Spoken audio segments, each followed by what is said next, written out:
Alright, welcome to another episode of the Middle Aged Metalhead. So, today I'm going to be talking about a few Indian extreme metal albums. Some of them go all the way back to 2017, a couple of them are absolutely brand new and released this year, and they're all on vinyl, which is pretty cool to see. So, I got most of these quite recently, I'd say all in the last 2 to 3 months. Some of them I've been trying to get hold of for quite a while and only lucked out recently.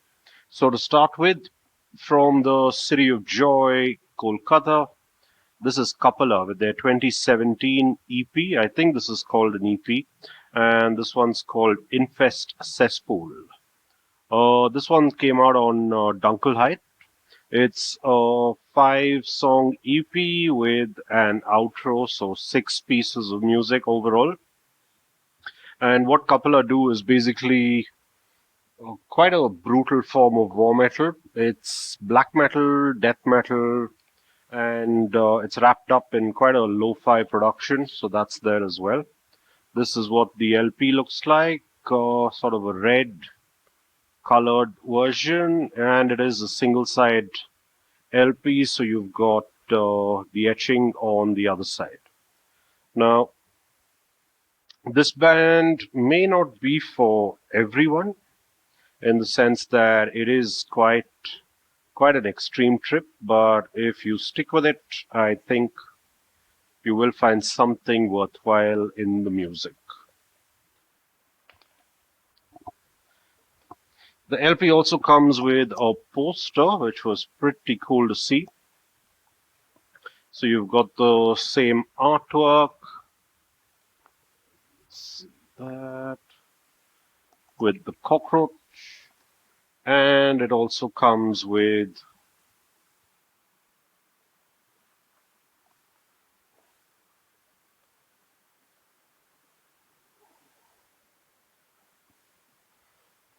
a single page insert.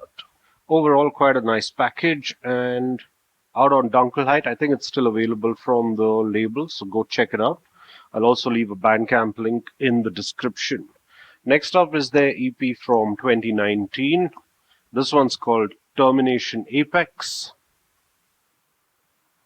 And I think this is also on Dunkelheit. Yes, it is.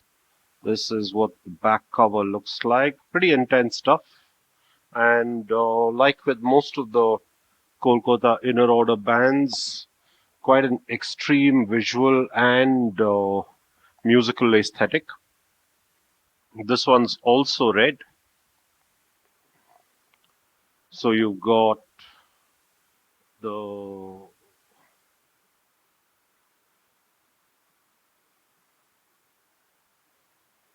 LP,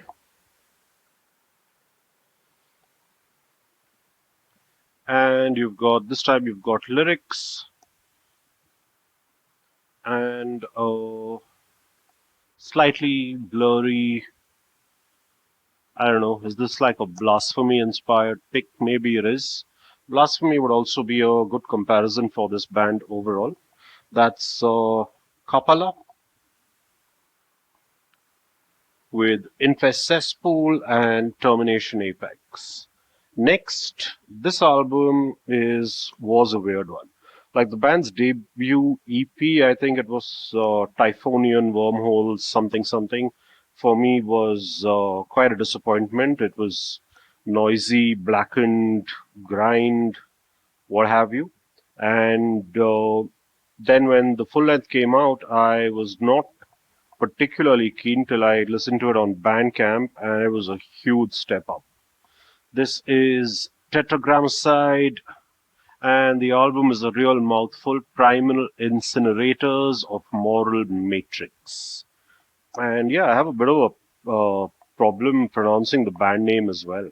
Sometimes I call it Tetragrammacide, sometimes I call it Tetragrammacide, which is actually what it is. Beautiful, beautiful package from Iron Bonehead. And let me just see if I can open this up and show it to you. So we've got the back here. Got a nice, lovely gatefold. And You also got a massive booklet that looks like this with lyrics in.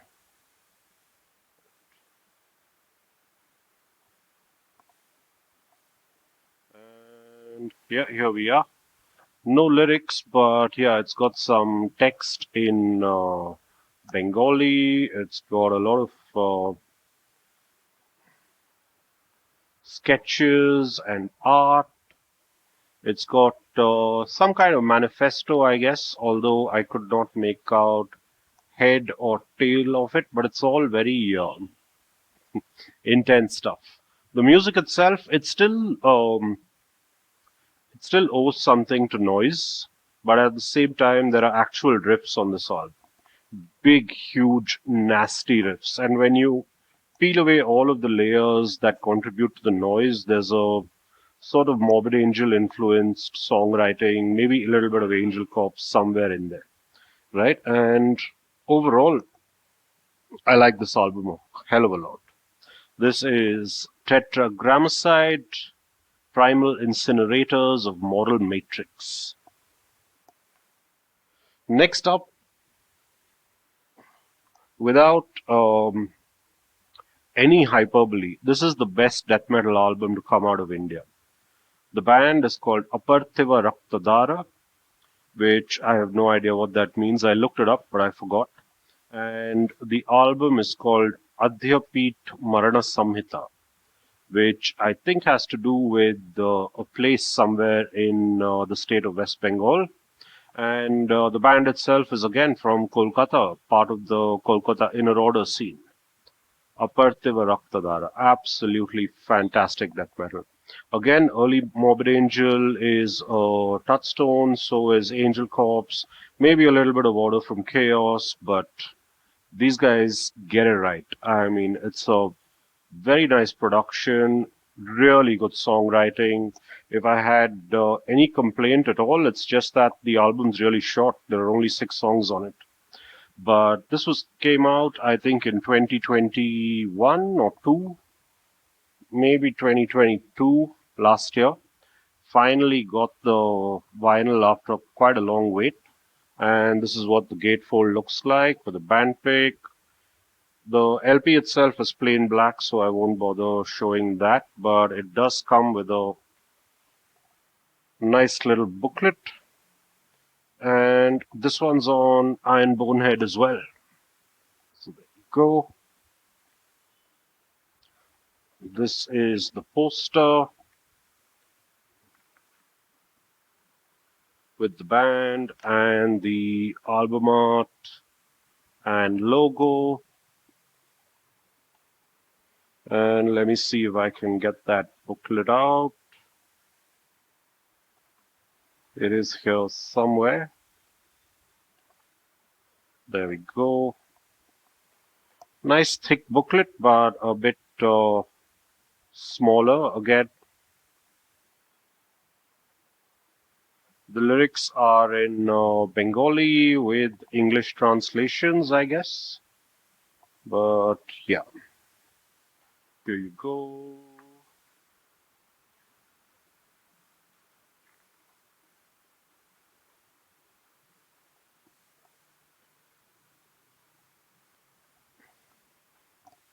This is fantastic stuff.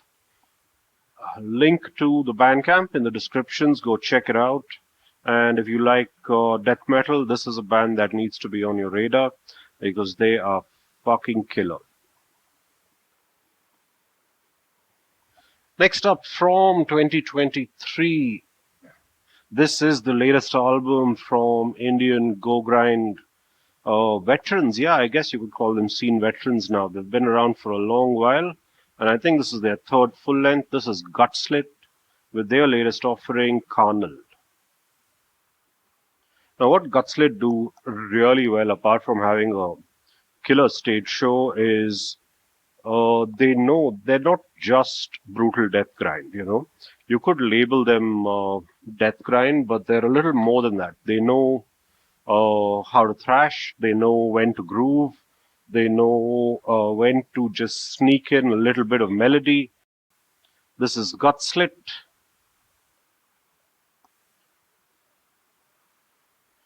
with Carnal. And let me just show you what's inside the package. So we've got the insert with the band photo, and we've got the lyrics. The artwork itself is quite cool. There you go. And the whole thing's wrapped up in just over 30 minutes, like I said, so it never really gets boring and it never really becomes monotonous. So, yeah, Gutslit, I think this might be their most accessible album yet, but it could also be their most memorable. Really good stuff. And finally, one of my favorite albums to come out of India this year, easily, along with the Gutslit, Dirge, and a couple of other things. This is the new Moral Collapse, second album overall, and this one is called Divine Prosthetics. So the first album was good. It kind of hinted maybe at what was to come, but this one is fucking great. This is technical death metal, but it's also ambient, it's noise, it's experimental. You could call it avant-garde if you wanted. And main man Arun Natarajan, it's like he's just thrown caution to the wind. He's like, I'm going to throw the whole kitchen sink into this 35 minutes and fuck everybody. There's a big the attitude of this music is like a giant middle finger to everyone. And yeah, I love it. It's essentially out of the six pieces of music here, only three of these would qualify as technical death metal. The other three would be more ambient noise pieces with some guitar, some drums, some percussion, a lot of electronic noises, some saxophone, and also I think a violin comes in here and there. But overall, and it's also got Hans Grossman on drums from Necrophagous Epitaph album and also a couple of obscure albums. So there's a lot of quality musicianship on this. And overall, yeah, this is fantastic stuff. Model Collapse, Divine Prosthetics. And yeah, that's pretty much it for today. Four or five different bands, three of them from the Kolkata Inner Order, which seems like a scene that's absolutely bursting with the extreme metal bands and bands that are a little bit different to anything else that's happening in the country. They seem more extreme, more intense, and overall, yeah, a scene that I'm really interested in finding out more about. So if you know more bands from that scene that I should be checking out, let me know. And that's it from me. Like, share, subscribe, leave a comment, and have a good one. Cheers.